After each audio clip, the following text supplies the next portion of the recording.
Welcome to the Week 9 Around the Arc Superlative Show. Last one of the regular season. Regular season's done. I'm your host, Joe Catapano, as always. Alongside me, Ryan, Connor, Greg, and Stucky. Kind of mixed it up last week with the questions. We're going to mix it up again this week, kind of reminisce on the regular season and look forward to the playoffs. So we'll start with one of those reminiscing questions.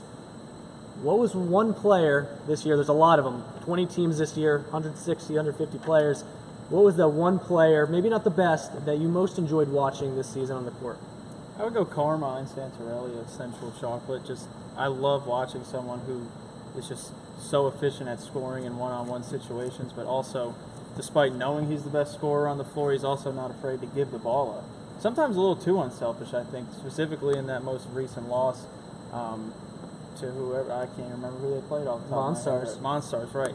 He gave up the ball on the last possession, and then they missed a three, but his facilitating and his ability to make shots and play defense, too, and I feel like he goes coast to coast in the blink of an eye, so he's been awfully fun to watch. Connor?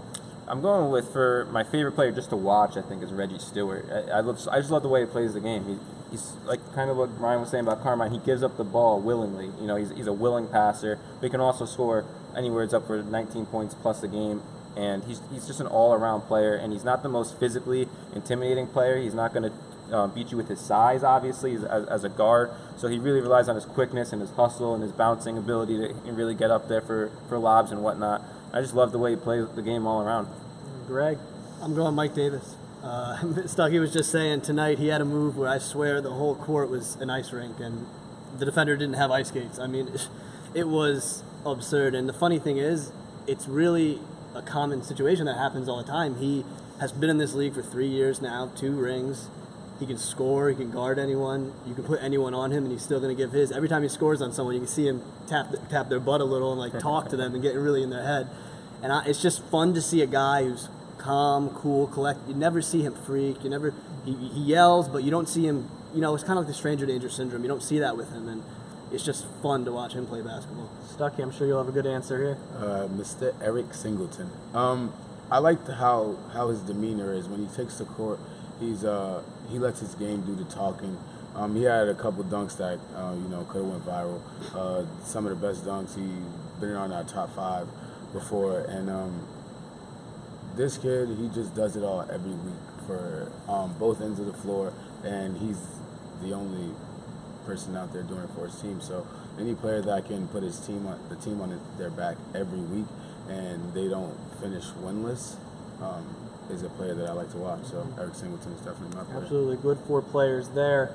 And we had a lot of new teams this season, I should say, and a lot of roster moves, new faces, and new places. What was one team you guys remember that maybe was a kind of a surprise this year, either good or bad? Maybe had some high expectations and ended up with a low seed, or maybe just took the league by storm, but a team altogether that kind of surprised you this season? I guess I'll go the pessimistic route and actually say the Brotherhood, just because, just this being my first season here, I heard so much about what they accomplished in the years that they were a part of the league. And then I remember just watching that Week 1 game against Central Chocolate when it almost got away from them, and everyone was talking like it was somewhat of an anomaly for them to let a game get that close. But they played in close games all year and lost a couple. Even tonight against the Throne, that game was in question throughout, and I just feel like they're really, really top heavy. You have Mike Davis and Russ Payton, and then the efficiency has a major drop off. And if them two aren't going at full throttle in the playoffs, they could be a quick out. Yeah, and I thought that Week 8 game with No Limit really, I almost thought it woke them up. I saw a lot of the old Brotherhood in that second half in Week 8, and I thought they'd come out against the Throne and put them away. It wasn't there, so maybe that switch isn't going to come back. Maybe the competition really has gotten up to what the Brotherhood Goon Squad, too. They barely got past them. Absolutely. Connor? To stay on topic, I'll go with the Throne as my surprising team. And I remember we were all there on training night, back in May. We saw the Throne go up against the Flint Tropics. That seems like yesterday training night. It really, so you think back on that game, I think we all looked at the Throne as like, oh yeah, it'll be a decent middle of the pack team. We took more away from Flint that night than we did the Throne. Yeah. And now here the Throne are sitting in the top tier of the league, competing with the Brotherhood till the final seconds, which, I don't think a lot of us saw coming. So, I just think that they've really opened up everyone's eyes, especially tonight, saying, hey, we're a legit contender in this league, and we're here to stay.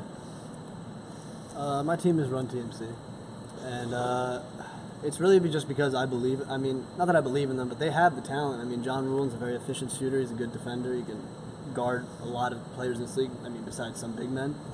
Will Hudson's a beast down low. I mean, there's really nothing else to be said. Jamal Jones plays great. They have a well-rounded team, and it's just there's something about them where, even in the games against No Limit, they had a very hard schedule, which I do understand, but I just kind of wish I saw something more from them. Maybe just like we were talking about the Brotherhood, they had that fire. I kind of wish I saw a little more fire from Run TMC, and it just disappointed me.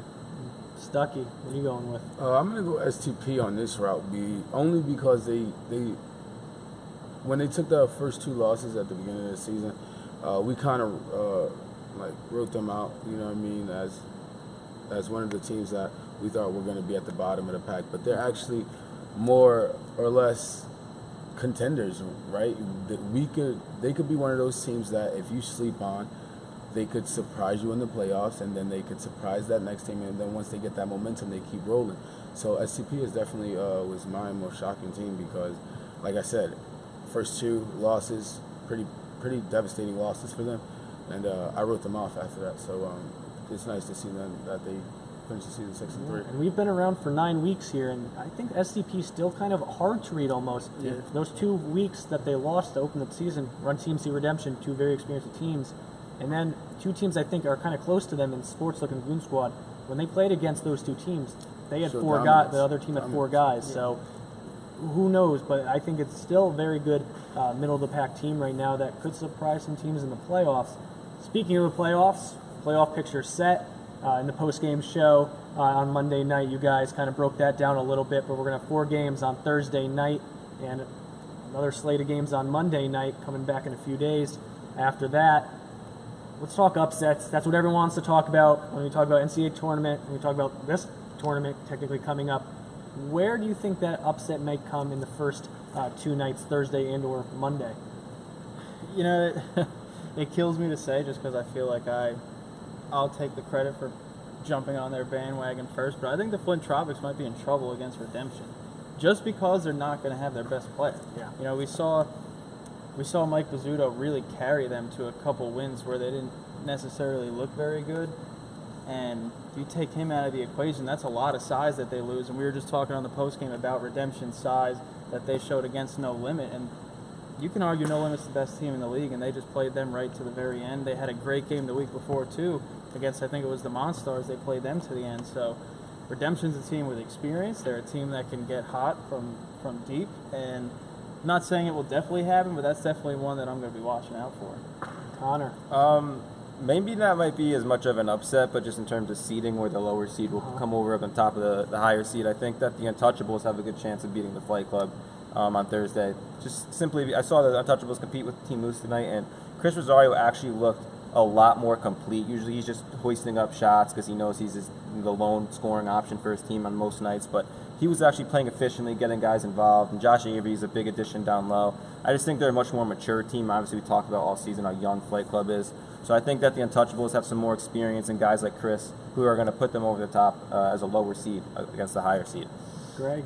I'm with Ryan. I think Redemption. I think, that 5-12 matchup is always an interesting one. And, the loss of Mike B, just like you said, just worries me. I mean, I do think Flint has enough talent, definitely, but Redemption's one of these teams, man, where their big guys do not miss many shots. And when they're going, and you can really, you got to guard them down low, and that leaves Scott Cochard open. That leaves Don Migliaro open. That leaves Christian Terrell, these guys who can shoot open. And I think that might be a recipe for disaster for not just Flint, but a lot of teams that might face them. Stucky, who's on upset alert? Double dribblers, they just may pull off the win against Stranger Danger. Only because Stranger Danger will beat themselves. Because we've seen Stranger Danger fail to close out games. We gave them a lot of credit in their Monday night matchup. They were able to push that one to overtime, but that game was 42 minutes, and they didn't play that last 2 minutes too well.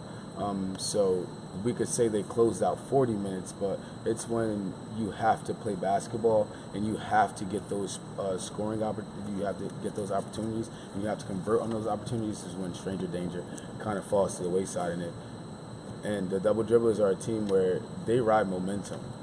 And if the momentum is high for them, they're hitting shots, they're getting fouls. So if the stranger danger isn't careful, the double dribblers could be one of those teams that shocks them early. And they already are predicting first round upset. So we'll see. All right, and here's the question everyone wants to know. Let's keep it short and sweet. You better stick with these guys through the playoffs. Close game or not, stick with them. No change in your mind. You got to say it right now. Who's your champion? Maybe a quick sentence why. Team Moose. When you have a recipe of a team that never gets out of their own game, yet at the same time sucks people out of their game, and we've seen teams have a little fragility in terms of mental state of mind when games get tough or games get close. So if there's even a higher sense of urgency in the playoffs, I think Moose can take a team out of their game while not leaving their own, and that's the recipe for a champion. Put those antlers on. I got them. Bullwinkle. Give me somebody that's proven and someone show me that they can do it before. Give me the Monstars. Give me a team that has, MVP candidates in the Langston brothers and Reggie. And I love every single part about their team. Even their bench, we talked about top heavy, the Brotherhood may look.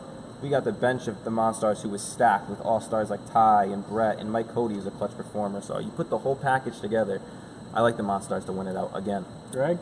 I've been on Team No Limit. I'm sticking with No Limit. I think one worries him, Ty Sands. I don't think a lot of the league has seen him play or really seen him. I think he really came out in that Brotherhood game. Yeah. And even in the Redemption game, the last 8 points were scored by him. He is a switch that a lot of players in this league I don't think have, where he can come off the bench, turn it on like that, and score 8 points. And it's kind of like the Carmine Santorelli thing. He'll go down the court in a flash, and you'll be like, what?